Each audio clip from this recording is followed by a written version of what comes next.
Women are the keepers of culture and tradition. And one thing that we passed on to our that was passed on to us from our mothers is how to rear children. And some of that those tactics, some of those tools was given to her by her mother and so forth and so on. And what was passed to us is some of these patterns that we see just amongst black people is how we share similar stories when it comes to discipline. And we literally have trauma bonds over, for lack of a better term, ass whoopings.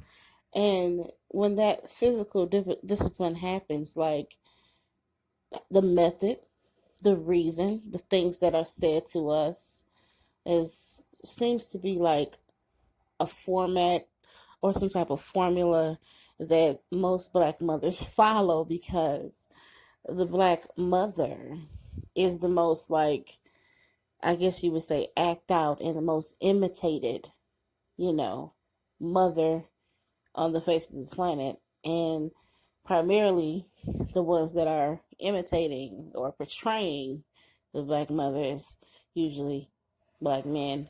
But there are black women who portray black mothers, and you see like the characteristics, the things that are said, the method of discipline is usually always the same, and so many of us within just generation, I'm a millennial, but I believe even the generation before mine, um share that same bonding experience of how we were disciplined and how we were raised.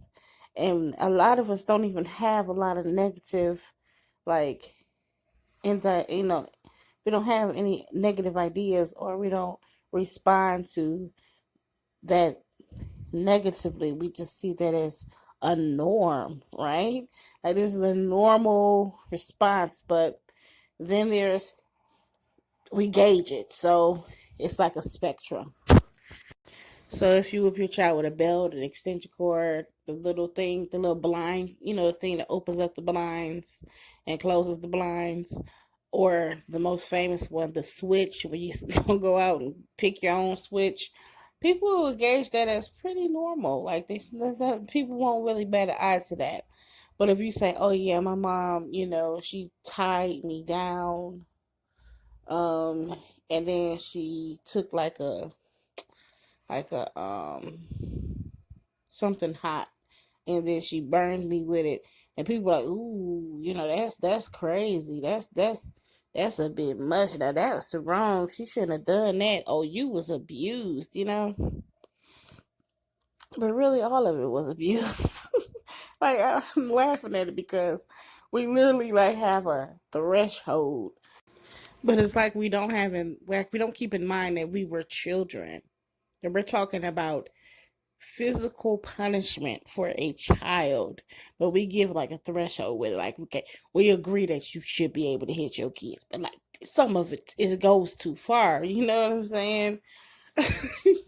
And I think that's crazy because getting hit with a belt or an extension cord or a switch, that can leave marks, and it hurts badly.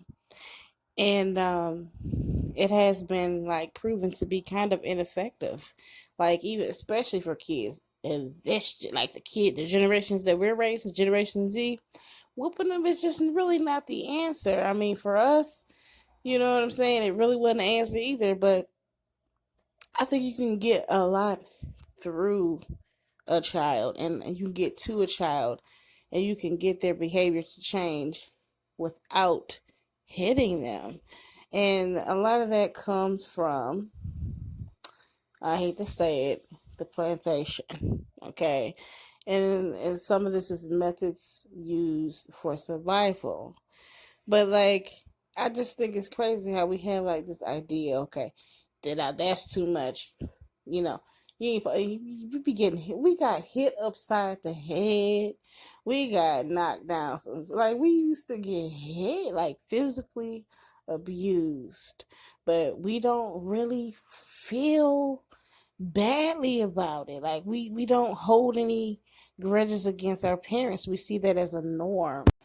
And then the reasons for us getting the getting beaten, we end up, as we become adults, we agree with why we got punished, and the method of abuse is just so weird to me, because I'm laughing because even I, before I, woke up and was like, you know what, it was abuse, you know but I would explain a situation that happened, explain my punishment, and then we would all agree that, okay, you deserve to be punished. And then you have to look at being an adult and that type of like mentality you instill in yourself. Like, what does that do to yourself? Like, what does that do to the boundaries that you set for your spouse? What does that do for the boundaries that you set? You then use that same method of threshold. Like, you start to tolerate certain disrespect and certain like behavior patterns, certain things that could be traumatizing.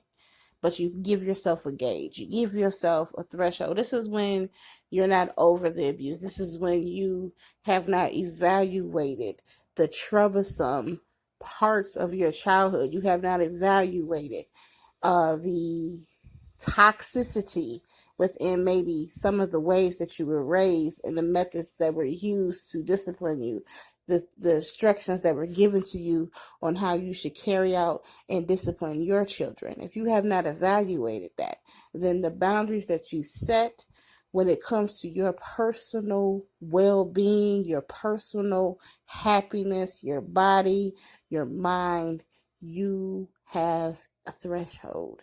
And really, it should be none. You shouldn't accept or tolerate anything that violates you. So it's just crazy how this all starts in our childhood.